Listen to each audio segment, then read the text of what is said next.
Welcome to episode 40 of the David Binkowski podcast. I've come to the realization that I really don't enjoy the National Pundit Daily NBA podcasts anymore. I feel like it's played out, and I feel like it's strange how all these national pundits and podcasts during the season don't want to talk about the actual games. They'd rather talk about the narratives, but because it's a game-to-game situation in the playoffs, like we saw in really both rounds, where one game, a team like New York looks like world beaters and shoots really well, and then they go into a series against Miami and can't figure out how to shoot again. It just seems like every game someone stepped up and someone didn't, and that's actually a great transition to go through each of the rounds, or what I thought were my biggest takeaways from the first round of the playoffs.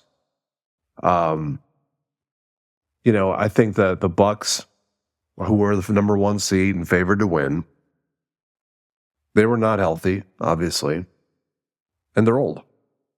And when you have slow wings and your star player's injured, it's kind of hard to win. I thought the Giannis video, like everyone else thought, I thought it was great. I think it's wonderful if you're talking about longevity, if you're talking about, success, if you're talking about a lot of things. But unfortunately, when you play professional sports, winning is what matters. And so, in business, if you fail, you can always have a better quarter, a next year that's better. You could acquire someone or get acquired. You can close up shop. And you have that opportunity every year. Unless you can't do business anymore, you have an opportunity to improve. Unfortunately, players' bodies in the NBA don't work that way. And so there is a limited window that players have to win championships. And so I do agree that you look at the total package of someone's work as opposed to one playoff series or 1 year or one season. But the reality is you're working with a finite window. And so I agree with what he said. It was a failure of a season. Let's be honest. You're the number one seed. You're supposed to win it all when you have the best record in the NBA. But overall, I think that team, they got rid of Bud, which, yes, when a coach admits post-game in the biggest stage or on the biggest stage that he messed up, then you kind of have to wonder, why are you the coach then? Your job is to not mess up, right? And that's why Spo has been in the same place forever, because he doesn't mess up. So, Bud has his style and his system, and he's going to run it hell or high water and not make the adjustments. And in this case, just had a brain fart. And so in that instance, we saw the same thing happen with Phoenix. When the coach comes out after the fact and says, yeah, I probably should have, then you're probably not going to be the coach, because you didn't. And that was your job, was to do that. Now, the Phoenix situation is a whole other thing. I'll get to that when we talk about the second round. But, Vegas didn't think the Heat could beat the Bucks, obviously. And there's a very real thing with Jimmy Butler, that playoff Jimmy is that guy until he runs out of gas. That's pretty much how that works, right? And you saw him assert himself in the second round against New York. And I think that ultimately, even if the Knicks were able to pull this out, Miami did advance. The Celtics shooting is probably going to be what kills them, because the Heat just are not. The scores, watching Knicks and Heat was like reminiscent of the old Celtics Pistons games, right? Just drag you down and into the mud, and it just was ugly to watch. I mean, you look at, I give you the most stark comparison was watching Denver take care of business in the West. They are a fun team to watch, and that's because of Jokic, and Murray's that guy again. He's back, but man, just hard.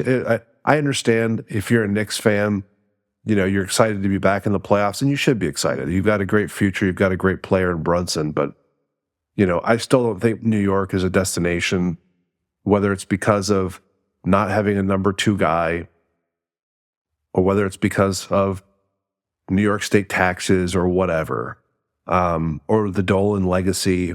I just don't see it as a destination. Brunson's not Jimmy. The better star won. Even though Brunson was great, the better star won. So if you don't have Jimmy and you don't have a Bam, then you're not really that attractive of a destination. So we'll see if that changes. Again, they've been making the right moves and not making the same dumb mistakes in New York that they've been making for decades. They're not bringing in washed-up veterans anymore. They're not overpaying anymore. They're playing it smarter, so maybe that will change the reputation of the team. But ultimately, if I look around the Eastern Conference and I look to see what roster could I construct around what I have or could acquire, they're going to have to make a big move. And, maybe that's an Embiid, right? Maybe it's someone who has, I would say, run their course after just getting knocked out by the Celtics, after essentially being exposed by pick and rolls. You have to look and wonder, what do you have around you that's going to be enough to win? A team that I thought had enough around them and really just shit the bed in the playoffs were the Cavs. The Cavaliers showed that they are soft. They got bullied, straight up bullied. And, Evan Mobley winning Rookie of the Year and then not making really any headway on offense in year 2 is kind of concerning, because what do you do now? You've got Allen, who can't shoot threes, and you have Mobley, who can't shoot threes. So great for rim protection, but one of those two dudes has to be able to hit the three to stretch the floor. And when you can't do that, you saw what you got in that Knicks series. If you look at, I'm not at all bitter about Cade Cunningham not winning Rookie of the Year. He did not have a great full season. He had missed time. There's a lot of reasons why it didn't happen. I still think he's a good player, don't get me wrong. But, the Pistons were in tank mode again this season. And if you look at the growth of, let's look at Isaiah Stewart and his game of being drafted as a hardworking, undersized center to now being a stretch 4. I mean, that he showed way more growth, even putting the ball on the floor, right? From being a true center to then having the freedom to shoot threes. And then this season, and that started last year, and the freedom this season to put the ball on the floor. I mean, his game has grown exponentially more than Mobley's. Let's just be honest, call it what it is. And maybe that's the luxury of being on a bad team, is you can kind of do what you want, or you can try to experiment more, but as opposed to Mobley, who's more in a locked role. But I just thought that the growth that Mobley should have had was not there. And it's interesting if you're Cleveland, because you mortgage your entire future to get Mitchell. You get bullied by the Knicks, and now you've got some really hard decisions to make. Can you play with two undersized guards? Is Garland going to stay? Are they going to move him? It'll be an interesting narrative to watch from that standpoint. And one thing that's really stood out to me is the return of the true dominant big man. You think about Mitchell Robinson and what he was able to accomplish in New York. Rob Will in Boston, obviously Embiid, Jokic, right? So having a big who can really dominate is game changing, and it's a hard matchup, right? And it feels like the only weakness in all of it, and not for everybody, but again with Embiid we saw it, is the pick and roll. Is can the big recover and move on the pick and roll? Now, I personally don't understand why Boston waited until Game 7 to expose Joel. He had a bad knee. A bad knee means he has no mobility. If he has no mobility, he can't recover if he's helping out, or he's going to have to drop on a pick and roll, right? So I'm not sure. I really questioned Joe Mazzulla throughout this entire playoff run. I just thought that this didn't have to be this hard.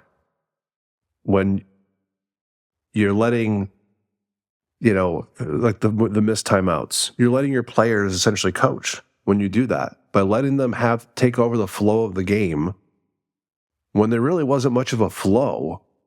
I didn't think was good coaching. I really didn't. And again, we're talking about, if we think about this historically, Joe Mazzulla was the fourth assistant on that bench. The fourth.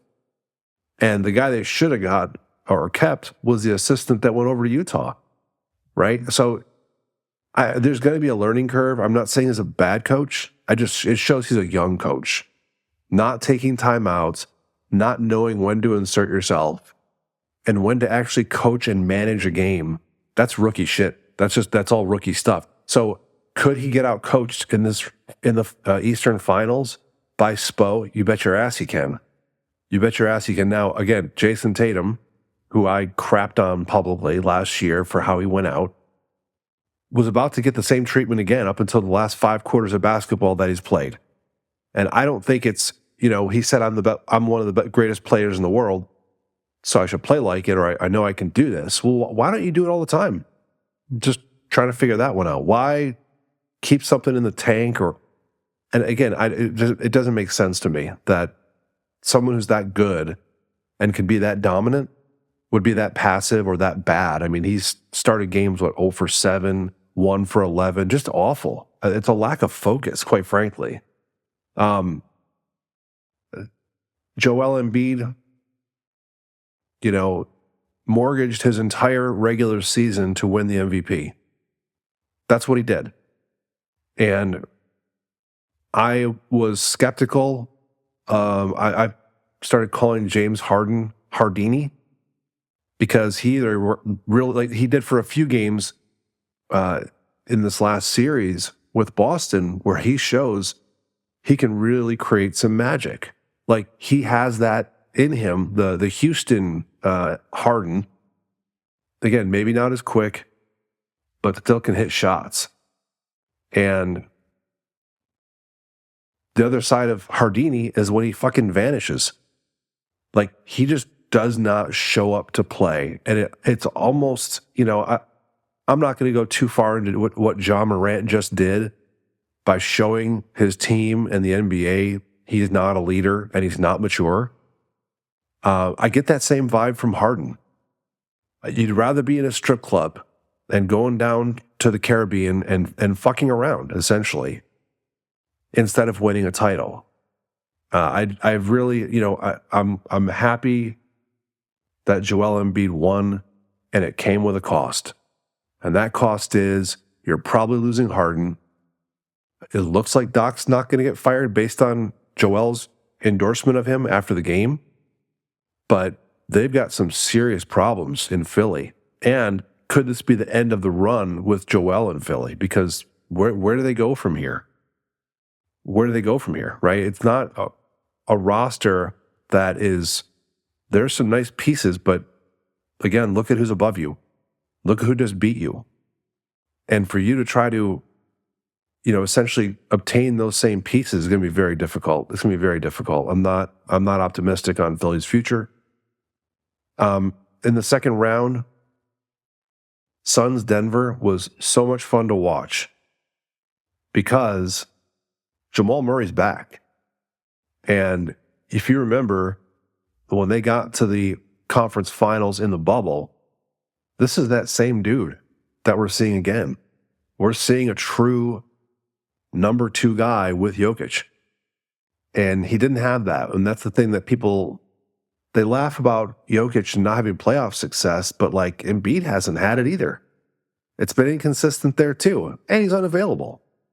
But they have won some playoff series with Jokic. And it really depends on who's available. And right now, he has everyone available on that roster. I absolutely love watching Denver play. It is probably the most entertaining ball there is in the entire NBA. It's fun. It's cohesive. And because Jokic is this just freak, I mean, to see someone who looks like he can barely dunk do what he does is just, it's incredible to watch. The passing, his scoring, his touch. Times when there was a play where he took a drive, he dribbled in the lane, pulled up, he got slapped on the arm, and just continued on through with the softest touch I've ever seen from a 7-footer. Nothing but net. Nothing but net. And it was just incredible. They're incredible to watch. Them against the Lakers is going to be challenging because they have that guy in AD where they can put LeBron on Jokic or anybody, and AD can then essentially be a rim protector and help defense. And that's going to come down to the pressure on the number 3 guy then, which I'm assuming is Michael Porter Jr. for Denver. If he can't hit shots and AD can't cheat off him, then that's going to be a problem. And Denver should be able to win this. I like Denver's roster better. And again, I think they should try to get LA into a running match, try to make LeBron and AD go up and down the floor, make them have to play defense when they are in half-court sets, and wear them down. Because that's one problem that the Nuggets do not have. They do not have that same problem. And they've been taking care of business. So they haven't had to go 7 games or whatever every round. So I really like Denver. Phoenix, I think Booker's a stud. And obviously they leveraged way too much to get KD. Now the coach is fired. And again, I said this, if you're not on Mastodon, I'm on Mastodon. It's D. Binkowski at Mastodon.social. But I said it on Mastodon that, it's cheaper for them to have fired Monty Williams than it would be to try to move Ayton after that contract. And who's going to take him at this point? I thought it was a massive mistake by the coach at the end of last season to point the finger at Ayton and call him out and then never try to repair the relationship, And he gets his money, and now you're stuck with him, but he's not motivated. That's the coach's job. My understanding is Booker was doing that. But realistically, that's the coach's job, is to motivate him. So ghosting him is the exact opposite of trying to motivate this guy. And it cost him in the end. In the end, it cost him. So they've got, Chris Paul was out, and Ayton's a sometimes show-up guy. So they're playing 2.5 guys against a solid Denver team who has a clear number 1 and number 2. And they've got Aaron Gordon, and they have a really nice roster. So the Suns are going to have some really interesting choices to make. The assumption that they're going to clean house and start trying to rework this with what they have. I still like Denver though against the Lakers. I look, LA defensively, they're great. They're a really good defensive team. They went from, if you remember, when they won the championship with Frank Vogel, they were a defense-first team and one of the top defenses in the playoffs and in the league. And they've been able to now, under Darvin Ham, after really not being in that upper echelon of defenses, now be the best defense in the league. So it does win championships. It should be a great series. And again, I just cannot wait to watch Jokic play again. And, again, we'll talk Philly versus Boston. I mean, I kind of touched on it a little bit, but I thought that Maxey showed what kind of player he can be, which is encouraging. And, I thought that the series itself was so back and forth, and really Harden and Maxey were the differentiators. The stat that I saw was about Embiid. And again, great player, sold out during the regular season to fizzle out in the playoffs, essentially. His regular season numbers versus his playoff numbers are not close. In fact, I believe that his drop-off between regular season numbers, scoring in the mid-30s, to his playoff numbers averaging around 22 a game is one of the worst drop-offs of all time. So if you want to sell yourself out to win hardware during the regular season, where, let's be honest, it doesn't matter. It doesn't matter. The regular season is a grind. You got players taking days off, load management, teams that are not even trying, where they're rolling out like in Portland or last year's Detroit team, where they're rolling out G Leaguers for the last 20 games of the season. That's not really that impressive. If the regular season is that meaningless, essentially, then why would we not judge the playoffs too, right? There's a disconnect for me. And again, maybe it's just that we take the MVP and just say, yeah, it's MVP in lowercase now, because it's not necessarily something that people are really striving for, because it doesn't mean anything. I don't know. There's a gap that's there for me between what we see during the regular season and what matters, which is in the playoffs. So I did bring up the Ja Morant thing. I just cannot believe. I just can't believe that someone who has so much riding on their reputation and their actions would be so stupid or immature. Call it what you want. It's so disappointing. Memphis went from like the league darlings to like the league assholes in the span of one season, essentially.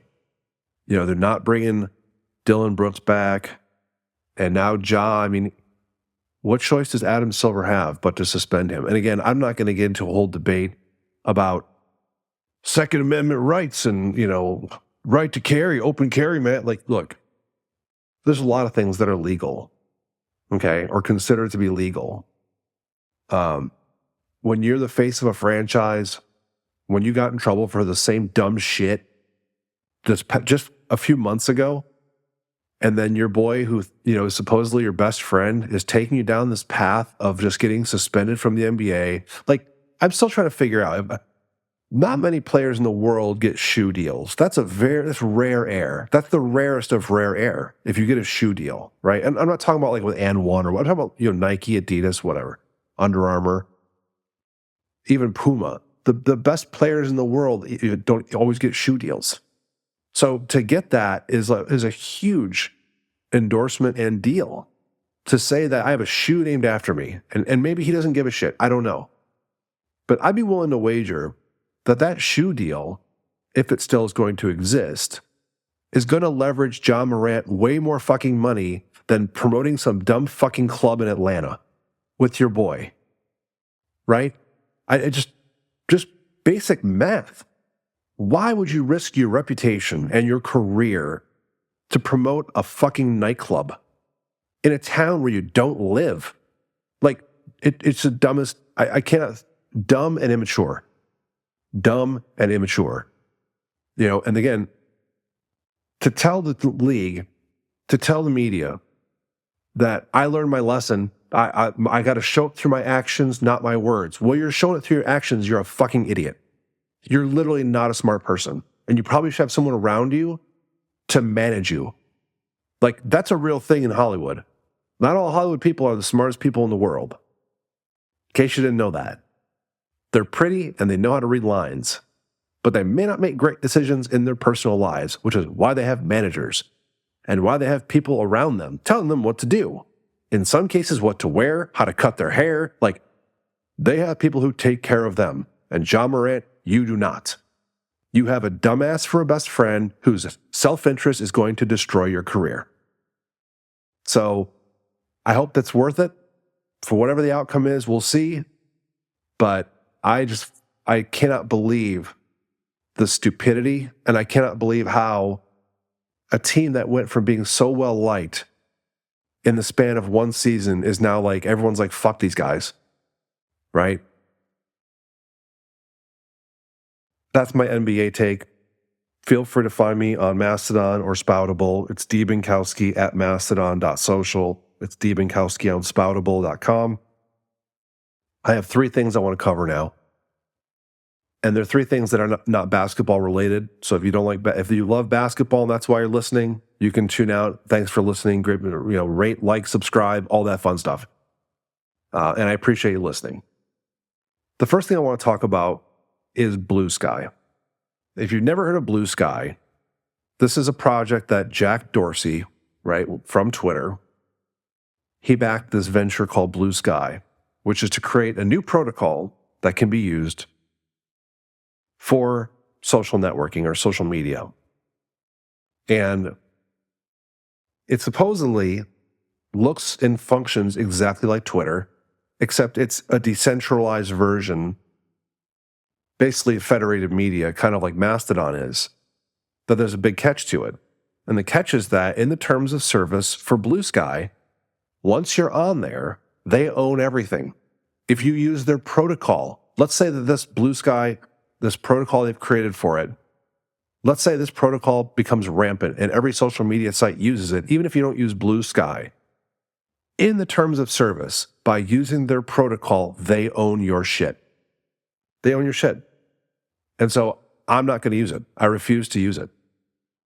Jack Dorsey endorsed Elon Musk taking over Twitter to transform it into the X app. I don't know what this guy has with the letter X. Like, why? It's almost like a fascination, like a childish sophomoric fascination with a letter. Space X, right? Like Model X. Like, what is?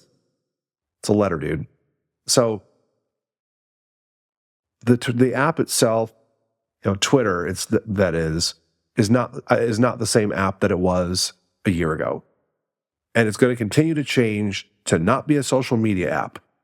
I hope people understand that. That's not the goal of it. The goal of the app is not that. It's a payments app. Musk is calling it the everything app. Well, you know what happens when you stand for everything, right? I mean, come on. So you can't be great at everything. That doesn't exist. Even Meta/Facebook, with all the stupid features they built in, has features that suck and nobody uses them. Google, same thing. So I've said it from day one. Buying Twitter was a user-based play, because if you look at the payment space and you look at digital payments in particular, you've got your Venmos, your PayPals, etc., your Cash Apps, right? All that shit. The amount of transactions that are required to be processed on a daily basis for it to be a profitable venture is not a ton. Not as many as you think. And he's walking into this with millions and millions of users. So even if a small percentage of them adopt it, that's revenue. And they start using Twitter payments or X payments or whatever the hell he calls it, it's revenue. So that's why he didn't care about advertisers. Although now his new CEO comes from the ad world, thinking that they're going to change this. And quite honestly, like, him coming in and disrupting everything wasn't a signal. And it's a signal that the party's over on this app. It's done. It's not what it was. It devolved into this shit posting, arguing, like, impossible to moderate place. And he just said, I'll take the users and I don't care about the rest of your shit. So that's going to evolve, and BlueSky is going to replace it. And my take is that I'm not going to do it. I don't care. If I think about how many tweets I published and how much time I wasted on that app, I could have written 10 books easily. And even when I first quit Twitter, I talked about this previously on other episodes, but even when I first quit Twitter, I started blogging again. I started making videos. I started writing for my own enjoyment.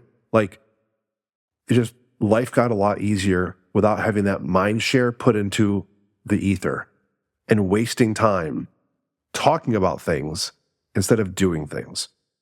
So that's where I'm at now, and I don't want to go back. I have no desire to again, I'm on Spoutible and I'm on Mastodon, mostly to talk sports. Sometimes I use it as notes for what I want to talk about on the podcast, like I did today. But I don't have any interest in having a large following on any app. I don't have any interest in trying to have a take on every single thing that happens. I'm just burned out on the whole concept of social media and sharing and having conversations with people who don't have any capacity to make change in the world. So BlueSky's coming. My advice is avoid it. If you're really addicted to social media, I'd probably get help for that instead of trying to find another app that's going to replace it. My 2 cents. The second thing I want to talk about is that Edelman, which is the world's largest independent public relations firm, Edelman put out their recent Trust Barometer. And the way that I saw it being promoted was absolutely fucking insane. So that's why I want to talk about it. So I started working in the public relations world in the early 2000s. I don't do public relations. I have done it casually, but it's not what I do for a living. I have a lot of friends who are journalists, and I know a lot of public relations professionals. It's just not like, Not my thing, or at least not the true public relations. I'm not there to shape narratives, right? So they started doing research, and they, being the company I worked for back then, started doing research on trust in the media. And the Edelman Trust Barometer, it's kind of like our competing product to what they put out with this Trust Barometer. And what they found was, what our research group found that was in this report, was that confidence in places like the government and other institutions was slipping. And the reason it was slipping is because of a right-wing push to demonize these institutions. Think about Fox News. It really coincides perfectly with the rise of Fox News and how all these right-wing outlets started to question every institution that the U.S. had, essentially, every public institution. And so they've been measuring this now through the Edelman Trust Barometer.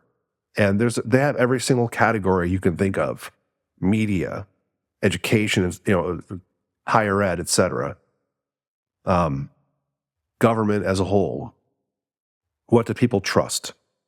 And what they've done over the last several decades is essentially erode the public trust in public institutions. That's what they've tried to do, and they've accomplished it because in the 23rd annual Trust and Credibility Survey that Edelman published out, it's a series of 30-minute interviews with people. They were conducted over the span of November of 2022. So I want to talk about the results of the Trust Barometer and what they found. The first thing is that the social fabric has weakened amid deepening divisions.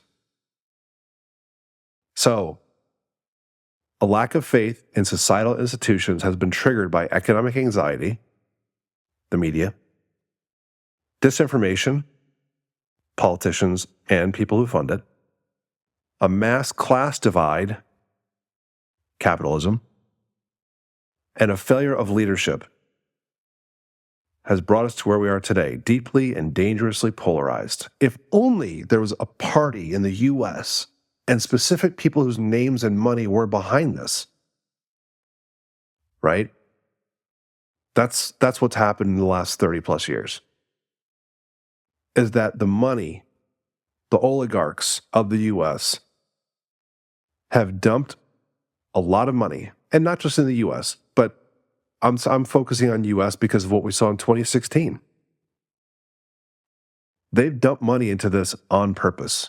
And the ultimate finding, is that business is the only institution that is seen as competent and ethical.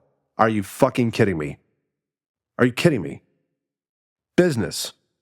The ones that get fined by FTC, or the ones that do shit like Wells Fargo, opening up fake accounts to make their numbers.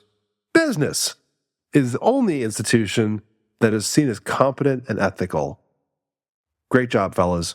Bang up job. You did a wonderful job of convincing idiots that people who want to take their money are the only ones they can trust. The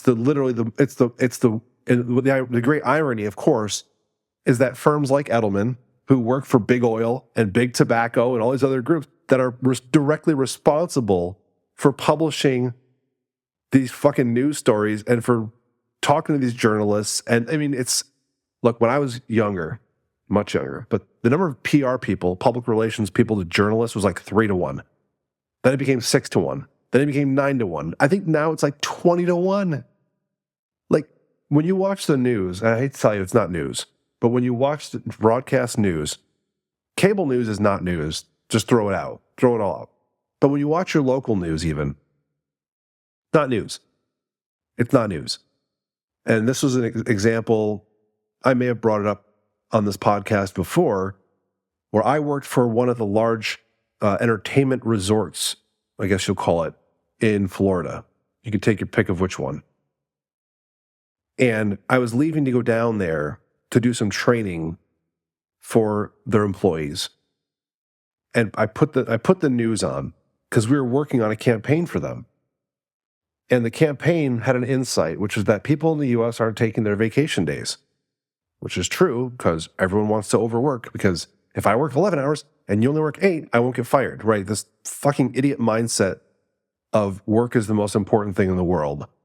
And if I have all this anxiety about being fired, I better stay longer, work harder, fuck my family, fuck my community, whatever. Just work matters the most. So I'm getting ready to go to work that morning, and I put on the traffic. They used to have every 10 minutes, they would tell you what the traffic situation was. And so I wanted to see, because I lived in Metro Detroit, and there was always some reason to not get where you wanted to go on time, like always. If you were heading from the west side to the east side, you get sunshine delays. It's like, what the fuck? Like, just the dumbest things in the world. Or there's an accident, or there's a flooded road, or there's always something, right? There's enough people, there's something's going to go wrong, you're going to get delayed. So you have to look for alternative routes. So I'm watching the news, and they read a press release from my agency, not my current one, the one I worked for then, word for fucking word. And the film, the B-roll, was exactly what our Atlanta office had provided for them to run. And this was on Fox 2 in Detroit. And it was at that moment I said, we're done. We're done. I don't need to watch this to get information anymore, because this is not news. This isn't news. You can have a study, that's great, but then to use that study to pad a specific entertainment resort as the place you should go, and while your quote-unquote journalists are talking, there's pictures of rides and their iconic logo and all that shit. I don't need that. And you don't need that. And so I stopped watching and paying attention to this shit. But it's interesting how, the companies that directly are responsible for the narratives and, and for this division, they not get to take credit for it. Like, I don't see this as a heating warning for people. I don't see it that way at all. This is them chest beating or chest thumping that they did this. And to me, it's quite frankly, it's astounding to be this fucking arrogant about being pieces of shit. I've never seen something in my life that's this astounding. They claim the way forward is that, number one, business is expected to act, because you know how business acts on things when it's in their own fucking self-interest. They don't do things for good because they care. Like, you'd be silly if you thought that. Like, you're literally living in a tunnel. The second thing is to collaborate with government. And so what that means is, hey, government institutions that people don't already trust, we're going to partner with you on stuff, i.e. take the money. That means loosen regulations and take your money. So government money is going to go into businesses now because you don't trust these people, do you? You have to trust us. Oh my God, it's a mind fuck. Number 3, restore economic optimism. Well, I'm pretty sure, based on inflation and record profits, that's fully controlled by corporations. Is it not? So that would be on business who created that mess themselves. And the last would be advocate for the truth. Because if there's nothing that big business loves better, it's telling the truth. Come on. I mean, sure. But I can't believe every year this thing comes out, 23 years now, I've been following this report. And every year I shake my head and laugh and then say, you did this. You did this. The last take I have, and it's a very quick one, it's been come to light that U.S. Supreme Court justices are on the fucking take. And it's not a major story somehow. Not a major story. That the highest court in the land that has the final decision, because the Senate's fucking useless, is on the take. There are people paying their bills and paying them off to vote how they want them to vote. And so, if that doesn't make you lose faith, I guess that's the message here. And Edelman is right. Can't trust the government because we fucking corrupted it. And now it's all up to the Supreme Court. And I do laugh when I look on, I do check if there's a link back to Twitter. I'm not actively avoiding it the way I used to, but I wanted to see the latest ruling here in Puerto Rico because there's a group here, a nonprofit journalist group here, that sued the Financial Oversight Board in Puerto Rico because they want details. They want the truth. And the Supreme Court essentially ruled, can't have it. So Puerto Rico has its own constitution, and they were asking that the U.S. government honor that constitution. And what the Supreme Court said was, I don't think so.